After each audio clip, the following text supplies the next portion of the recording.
नमस्कार, आप लोग देख रहे हैं जर्नी लाइन और मैं हूं दित्य राजपूत। जिस तरह से बात की जाए तो आए दिन कश्मीर में जो है वो किलिंग्स, सिलेक्टिव किलिंग जो है वो लगातार होती आ रही है। अगर बात की जाए तो 2 दिन पहले जो है लगभग 4 जो है वो किलिंग्स हुई हैं। और साथ ही साथ अगर बात की जाए तो अब जो वहाँ पर नॉन लेबरर्स जो लोग हैं वो कहीं ना कहीं जो है अपने घर का रुख करते हुए नज़र आ रहे हैं।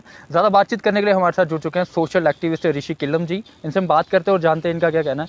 सर, कश्मीर में जो है सिलेक्टिव किलिंग्स हो रही हैं और दूसरी तरफ अगर बात की जाए तो नॉन लेबरर्स जो हैं उनको घर वापस भेजा जा रहा है। और अगर तीसरी तरफ बात करें तो कश्मीरी माइग्रेंट्स की भी वापसी की बात की जा रही थी। तो क्या लगता है कि इस तरह के हालात रहेंगे तो क्या कश्मीरी माइग्रेंट्स वापस जाएंगे और क्या बाहरी राज्यों के लोग जो हैं फिर कश्मीर का रुख करेंगे? देखिए, मुझे कहीं ना कहीं ये लग रहा है कि केंद्र सरकार जो है उनके पास कोई पॉलिसी, फिक्स पॉलिसी नहीं है। केंद्र सरकार खुद एक दुविधा में है। एक तरफ से केंद्र सरकार कहते हैं कि कश्मीरी पंडितों को हम वापस लेंगे। किस पॉलिसी पे वापस लेंगे मुझे बताइए। क्या अभी तक कश्मीरी पंडित के साथ बातचीत हुई है? कश्मीरी पंडित समाज के साथ बातचीत हुई है? गवर्नमेंट तो कहते हैं 2023-2024 तक हम कश्मीरी पंडितों को वापस लेंगे। किसी भी कश्मीरी पंडित से बात हुई है? सिलेक्टेड जो रिप्रेजेंटेटिव कश्मीरी पंडित के, वो भी किसी पॉलिटिकल पार्टी से बिलोंग करते हैं, उनसे बात की होगी। लेकिन आम जो कश्मीरी पंडित, जो कैंप में कश्मीरी पंडित रियल में है, उनसे बात हुई है? उनकी मंजूरी पूछी है? उनके जो आज तक कश्मीरी पंडितों के जो एग्रीकल्चर लैंड है, जो उनकी प्रॉपर्टी है, उसका अभी तक कोई कुछ पूछताछ नहीं है। गवर्नमेंट ने अभी हाल ही में एक पॉलिसी निकाली है कि कश्मीरी पंडित अपनी डिटेल सबमिट करे कि प्रॉपर्टी किसकी कितनी ग्रैब है, एनक्रोचमेंट है। हम उस पर कुछ ना कुछ कदम लेंगे। लेकिन बड़े अफसोस से कहना पड़ रहा है कि कश्मीरी पंडित को सिर्फ और सिर्फ वोट बैंक के लिए यूज़ किया जा रहा है। आप यहाँ से एप्लीकेशन आप रजिस्टर्ड भी करिए, लेकिन फिर भी उसका कोई फ़ायदा नहीं है, क्योंकि वहाँ पे जो कंसर्न डीसीज है, वहाँ पे कंसर्न जो तहसीलदार है, उनसे कुछ भी नहीं किया। वो कुछ भी नहीं कर रहे हैं, कश्मीरी पंडितों को खाली गुमराह कर रहे हैं। और रही बात ये नॉन माइग्रेंट्स की, ये बड़े अफसोस की बात है। एक लेबर क्लास लोग जो कि एक दिहाड़ी पेशे लोग हैं, जो मेहनत के लिए, मजदूरी के लिए जा रहे हैं, उनको आप टॉर्चर कर रहे हैं, उनकी किलिंग हो रही है। ये बड़े अफसोस की बात है। इसके लिए मैं केंद्र सरकार और राज्य सरकार से अपील करता हूँ, एलजी साहब से, कि कड़ी से कड़ी इससे संज्ञान ले, एक कदम ले कि जो ये नॉन किलिंग, मतलब नॉन माइग्रेंट्स की किलिंग हो रही है, ये नहीं होनी चाहिए। इससे पूरे देश में कश्मीर की क्या इमेज हो रही है मुझे बताइए। इसमें जिस कश्मीर को माना जाता है मेहमान नवाजी के लिए, हॉस्पिटलिटी के लिए, उस कश्मीर को कहीं ना कहीं दाग लग रहा है। कौन आएगा? टूरिज्म पे इफेक्ट पड़ रहा है। ये नहीं कि कश्मीर के लोग इन्वॉल्व है, कश्मीर के जो लोग हैं वो खुद दुखी है इससे। मुझे बताइए आप, क्योंकि टूरिज्म पे इफेक्ट पड़ा, बाकी चीज़ों पे इफेक्ट पड़ा। ये नहीं होना चाहिए। ये कहीं ना कहीं ये दुर्भाग्य है, ये नहीं होना चाहिए। और मैं जो हमारे लीडर्स है, जो खुद को कश्मीर बेस्ड पॉलिटिशियन कहते हैं, चाहे वो नेशनल कॉन्फ्रेंस है, चाहे पीडीपी है, चाहे सजाद लोन है, जो गुपकार अलायंस में जो जितने भी लीडर हैं, उनको आगे आना चाहिए। उनको जम्मू बेस्ड पॉलिटिशियंस के साथ मिलके इस जम्मू कश्मीर को तरक्की की ओर लेना चाहिए, ना कि इसको अपनी सियासत के लिए यूज़ करना चाहिए। तो क्या लगता है कि जो सरकार है वो कहीं ना कहीं विफल हुई है कश्मीर में सुरक्षा देने के लिए? भारतीय जनता पार्टी की मैं बात करूं, भारतीय जनता पार्टी हर मामले में टोटली फेल है। चाहे वो युवाओं से प्रोमिसेस है, चाहे वो कश्मीरी पंडितों के प्रोमिसेस है, चाहे वो जम्मू के डोगरों की बात करें। आप बताइए, आज ये जम्मू के डोगरों की बात करते, आज ये डिक्लेरेशन की बात करते, इतने सालों ये कहा थे। नरेंद्र मोदी जी पिछले 8 साल 9 साल से सत्ता में, क्या किया उन्होंने डोगरों के लिए? मुझे बताइए, क्या किया उन्होंने जम्मू के यूथ के लिए, कश्मीर के यूथ के लिए? किसी के लिए कुछ नहीं हुआ। खाली एक आईवाश है, सेंटर से पैसा आ रहा है, जाकर आ रहा है, कोई पूछ नहीं रहा है ये जी प्रोजेक्ट है, ये जी प्रोजेक्ट है। किस प्रोजेक्ट पे पैसा लग रहा है? कौन सा युवा एडजस्ट हो रहा है? 50,000 नौकरियां देंगे, पहले एलजी साहब कहते हैं 50,000, फिर कहते हैं 1 लाख, फिर कहते हैं 10,000। आखिरकार ये क्या कर रहे हैं? गुमराह कर रहे हैं कश्मीरियों को भी, डोगरों को भी, सिर्फ एक पॉलिटिशियन, एक पॉलिटिक्स के लिए, अपनी सियासत कुर्सी के लिए आम जनता को यूज़ कर रहा है। बीजेपी की अगर बात की जाए, बीजेपी कहीं ना कहीं जो है मजबूत होती नजर आ रही है। क्योंकि अगर बात की जाए तो नेशनल कॉन्फ्रेंस के एक दिग्गज नेता देवेंद्र सिंह राणा जो हैं वो बीजेपी का दामन थाम चुके हैं। और साथ ही साथ अगर बात की जाए तो जब वो ज्वाइन करके जम्मू आए तो कहीं ना कहीं जम्मू के नारे लगाए गए। तो क्या लगता है कि जब नेशनल कॉन्फ्रेंस में थे तो क्या उनको बोलने का अधिकार नहीं दिया जाता था, या फिर अगर बात की जाए तो बीजेपी में आ गए हैं तो अब जम्मू का जो डोगरा है वो कहीं ना कहीं उनके अंदर जाग रहा है? आपकी बात बिल्कुल सही है। मैं आपसे ये कहना चाहता हूँ, देवेंद्र सिंह राणा जी सीनियर लीडर है। मुझे एक चीज़ बताइए, पिछले 16 साल 18 साल से वो पॉलिटिक्स में एमएलसी भी रहे हैं, एडवाइज़र भी रहे हैं, हर एक अच्छे पोस्ट पे रहे हैं, ठीक है। आज तक उनको 18 साल से महाराजा हरी सिंह याद नहीं आया, आज तक उनको जम्मू का डोगरा याद नहीं आया, आज तक उनको जम्मू का यूथ याद नहीं आया, और आज नारे लगाते हैं। उनको शर्म आनी चाहिए ऐसे लीडर को, जो खुद को लीडर कहते हैं। मुझे एक चीज़ बताइए, आज बीजेपी में जाके कहते हैं कि मुझे अच्छा लग रहा है, अब मैं जम्मू की आवाज़ हूँ, अब मैं जम्मू के लिए बोल सकता हूँ। क्या नेशनल कॉन्फ्रेंस में वो 16-17 साल से थे? तब क्या किसी ने वही 16 साल से तो पावर में थे ना, तो तब तक किसी ने क्या उनको, मुझे बताइए, रोक रखा था डॉक्टर फारूक अब्दुल्ला या उमर अब्दुल्ला ने कि नहीं आपको जम्मू की बात नहीं करनी है?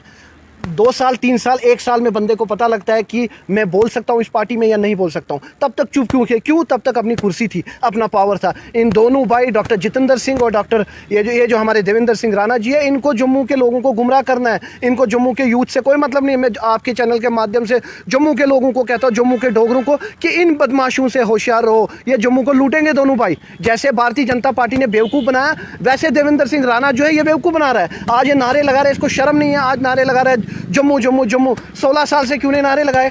16 साल को आज खाली ये एक बात बोलते हैं कि असेंबली में मैंने महाराजा हरि सिंह की छुट्टी।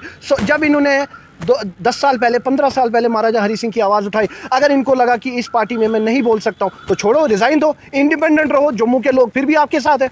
चलिए थोड़ी देर के लिए मान लेते हैं कि नेशनल कॉन्फ्रेंस में बोल नहीं सकते थे या जो भी था उनका, चलो अब क्या लगता है कि अब बीजेपी में आ गए हैं तो क्या जम्मू की आवाज़ को उठाएंगे, जम्मू के डोगरों की आवाज़ को उठाएंगे? देखिए, हमारे प्रदेश अध्यक्ष रविंद्र रैना जी मेरे काफ़ी, मैं इज्जत करता हूँ उनकी, लेकिन वो नहीं बोल पाए आज तक। वो खाली पाकिस्तान चाइना बस इसी पे बोलते हैं। निर्मल सिंह वो तो चुप ही है, उनको तो कोई लीडर गिनती में मैं मानता ही नहीं हूँ, ठीक है।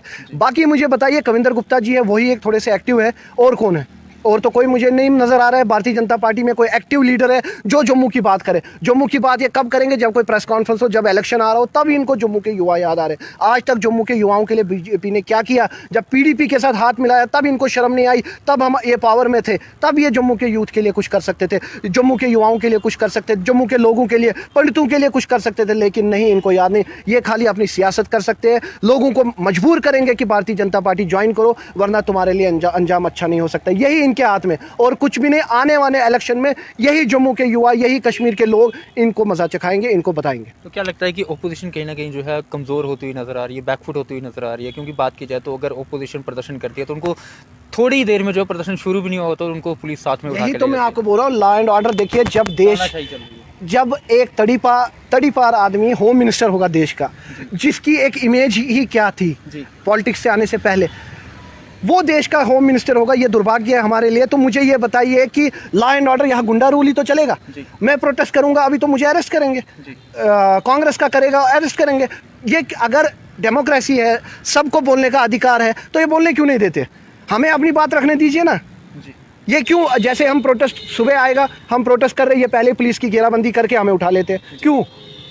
क्योंकि इनको पता है कि इनकी असलियत जो है वो जम्मू कश्मीर के नौजवान, जम्मू कश्मीर के लोगों तक पहुंचेगी। रूरल एरियाज़ के लोग हैं जहां पे अभी तक मैं कहूँगा सोशल मीडिया भी पूरी तरह नहीं है, वहां तक लोगों तक बात पहुंचेगी, लेकिन ये नहीं पहुंचने दे रहे। ये चाहते हैं कि जम्मू कश्मीर के लोग जो है वो भारतीय जनता पार्टी के अंडर दबे रहे, बस ये गुमराह कर रहे हैं। ये तो अभी मुझे बताइए सुरक्षा नहीं दे पा रहे। जो किलिंग हुई अभी, कश्मीरी पंडित जो इस टाइम वहाँ पर जॉब कर रहे हैं 6000 से ज़्यादा, उनको सुरक्षा नहीं मिल रहा है। और कल मुझे कश्मीरी पंडित ये कह रहे हैं, कुछ युवा वहाँ से, कि हमें ज़बरदस्ती डिवीजन कमीशन ने ऑर्डर निकाला है कि अगर आप जॉब पे दोबारा नहीं आओगे तो हम आपको सस्पेंड करेंगे, हम आपको जॉब से निकालेंगे। ये तो सरेआम। क्या लगता है कि इस तरह के हालात रहेंगे तो क्या इलेक्शंस होंगे? क्योंकि अगर बात की जाए तो अभी डिलिमिटेशन कमीशन की रिपोर्ट भी जो है 2-3 हफ्ते में सबमिट होने वाली है। भारतीय जनता पार्टी को, जब election commission of India Bharatiya Janata party का, ठीक है, मैं ओपनली बोलूँगा, लॉ एंड ऑर्डर इनके, पुलिस डिपार्टमेंट इनका, तो हम किससे बात करें?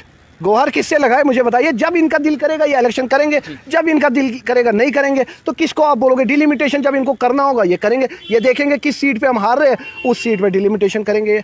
ये बीजेपी की सोची समझी साजिश है। ये जम्मू कश्मीर के लोगों को ये गुमराह करते आ रहे हैं। मैं अपील करना चाहता हूँ जर्नली नाइल आपकी चैनल के माध्यम से कि आने वाले इलेक्शन में सोच समझ के वोट दे, इंडिपेंडेंट को वोट दे, किसी भी पॉलिटिकल पार्टी को वोट दे, लेकिन भारतीय जनता पार्टी को आपने टेस्ट भी किया कि नरेंद्र मोदी जी के खोखले दावे, झूठे दावे, अमित शाह के झूठे दावे, इस पे मत जाइए। इन्होंने कुछ नहीं किया, इन्होंने गुमराह किया। और अब ये जम्मू के जो नारे लगा रहे हैं हमारे बेशरम लीडर, उनसे भी बच के रहे।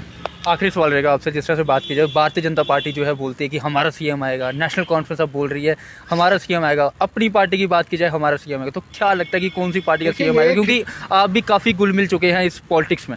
देखिए, मैं पिछले 18 साल से पॉलिटिक्स में हूँ। मैं ये नहीं कहूँगा कि हमारी पार्टी का सीएम होगा, दूसरी सीएम होगा एक आम जनता का। ये बोलो ना कि जम्मू कश्मीर का सीएम बनेगा, आप खुद ही जम्मू और कश्मीर को डिवाइड करो। आप पहले बोलते हो जम्मू का सीएम बनेगा, इसका मतलब कश्मीर से आपको कोई लेना देना नहीं। कश्मीर जाते हो तो बोलते हो कश्मीर का सीएम बनेगा, यहाँ आते हो तो बोलते हो भाजपा का सीएम बनेगा। ऐसा क्यों?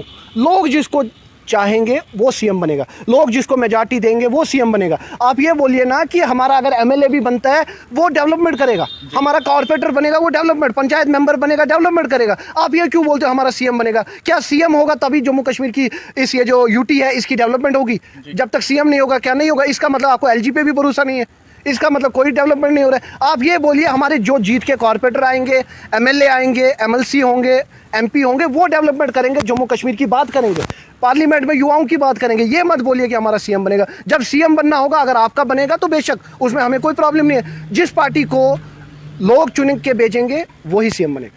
काफ़ी सही जवाब दिया आपने और जनता भी शायद आपके आंसर से जो है वो सहमत होगी।